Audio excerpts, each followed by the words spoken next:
Oke, teman-teman, di sini saya akan menjelaskan tentang pengertian anggaran variabel dan manfaat dari anggaran variabel.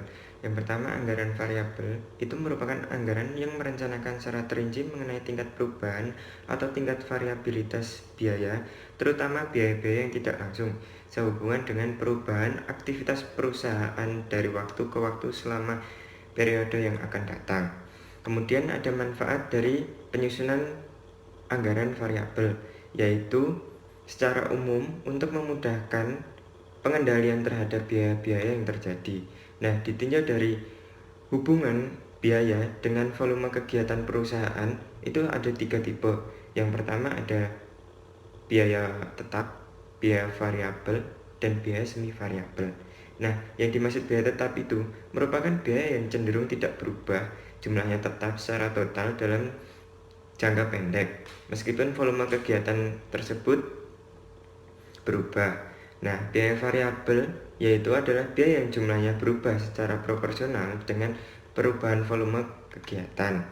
Kemudian ada biaya semi variabel, yaitu biaya yang berubah-ubah, namun perubahannya tidak sebanding dengan perubahan volume kegiatan perusahaan tersebut.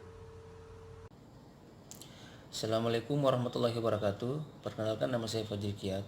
Kali ini saya akan membahas sifat dan ciri biaya. Yang pertama, biaya tetap. Biaya yang termasuk dalam kategori ini adalah biaya-biaya dalam jangka pendek, tidak berubah mengikuti perubahan tingkat kegiatan atau output. Beberapa ciri yang berkaitan dengan biaya tetap antara lain. Yang pertama, controllability. Biaya tetap dapat dikontrol oleh manajemen perusahaan, artinya secara umum manajemen perusahaan dapat mengendalikan sebagian besar biaya tetap. Yang kedua, hubungan dengan tingkat kegiatan perusahaan. Biaya tetap timbul akibat adanya kepastian tertentu dalam perusahaan. Selama perusahaan memiliki kepastian tersebut, maka perusahaan tidak dapat menghindari adanya unsur biaya tetap. Yang ketiga, relevant range. Relevant range menjadi batas sejauh mana biaya tersebut bersifat tetap. Pada umumnya, biaya-biaya tersebut akan bersifat tetap pada suatu relevant range tertentu dan akan berubah di luar range tersebut. Hanya sedikit yang bersifat konstan dalam berbagai tingkat penggunaan kapasitas dari 0 sampai kapasitas penuh. Yang keempat, dasar pengukuran. Biaya tetap pada umumnya diperhitungkan berdasarkan satuan waktu seperti bulan dan tahun. Dan yang terakhir, konstan dalam total dan berubah dalam rata-rata. Biaya secara total tidak berubah untuk suatu periode waktu tertentu, namun biaya ini bersifat variabel, yakni cenderung menurun seiring meningkatnya jumlah kegiatan. Perkenalkan, nama saya Iqbal NIM 018. Di sini saya akan menjelaskan tentang biaya variabel. Biaya variabel yaitu biaya yang berubah secara total, sebanding dan searah dengan perubahan tingkat kegiatan perusahaan. Ada beberapa ciri tentang biaya variabel. Yang pertama, controllability, yaitu biaya variabel yang tergantung pada kebijaksanaan manajemen dalam jangka pendek. Yang kedua, hubungan dengan tingkat kegiatan perusahaan. Biaya variabel yang berhubungan langsung dengan tingkat kegiatan perusahaan dapat digambarkan sebagai satuan garis lurus. Yang ketiga, relevant range, yaitu biaya variabel yang diperkirakan harus dihubungkan dengan suatu relevant range tertentu. Di luar range tersebut, pola perubahan biaya kemungkinan berubah dari perkiraan sebelumnya. Yang keempat, dasar pengukuran. Pengukuran biaya didasarkan pada tingkat kegiatan dan output perusahaan. Yang kelima, berubah dalam total dan berubah dalam rata-rata. Apabila dihubungkan dengan total output, maka biaya ini secara total berubah. Namun, jika dalam satuan output, maka biaya ini bersifat konstan.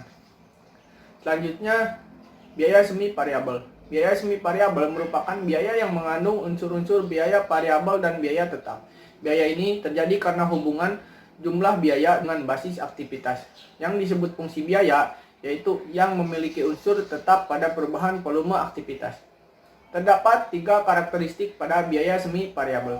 Yang pertama, total biaya semi variabel berfluktuasi dengan aktivitas.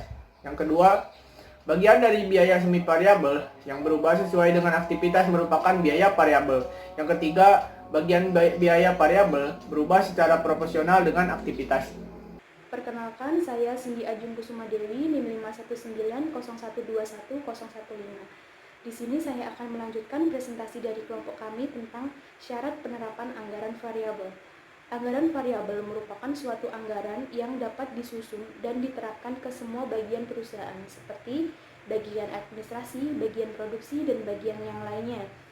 Oleh sebab itu, persyaratan yang harus dipenuhi dalam anggaran variabel adalah yang pertama, kegiatan pada bagian yang bersangkutan lebih banyak bersifat pengulangan.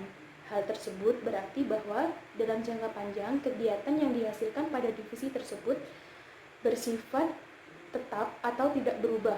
Hal tersebut ditinjau dari output yang dihasilkan oleh perusahaan. Syarat yang kedua adalah terdapat beberapa macam biaya yang bersifat heterogen. Seperti saja pada bagian produksi terdapat berbagai macam biaya seperti biaya bahan baku, biaya tenaga kerja, biaya bahan pembantu, listrik, air, dan sebagainya. Syarat yang ketiga adalah tingkat kegiatan maupun output dapat diukur secara realistis dengan menggunakan satuan ukur tertentu, seperti jam mesin langsung dan jam tenaga kerja langsung. Selanjutnya presentasi akan dilanjutkan oleh teman saya. Saya, Sela Silviana Lestari, NIM 51801111050, ingin mempresentasikan tentang jenis-jenis anggaran variabel. Jenis-jenis anggaran variabel yang pertama ada bentuk formula. Bentuk formula, cara penyajiannya dengan memperlihatkan hubungan matematis antara jumlah biaya dengan kapasitas yang digunakan. Formulanya Y sama dengan A plus B dalam kurung X. Nah, bentuk yang kedua ada bentuk tabel, disajikan dalam kelipatan tertentu dari relevant range. Nah, relevant range itu suatu interval yang dinyatakan dengan tingkat output tertentu di mana anggaran variabel yang bersangkutan masih berlaku, sehingga dapat dilihat besarnya total pada masing-masing pos pada berbagai tingkat output. Nah, yang ketiga ada bentuk diagram. Bentuk diagram grafik anggaran variabel atau akan disajikan dengan dua sumbu. Yang pertama sumbu vertikal dan sumbu horizontal. Vertikal menunjukkan biaya, sedangkan sumbu horizontal menunjukkan aktivitas. Nah, itu dia tentang jenis-jenis anggaran variabel. Terima kasih.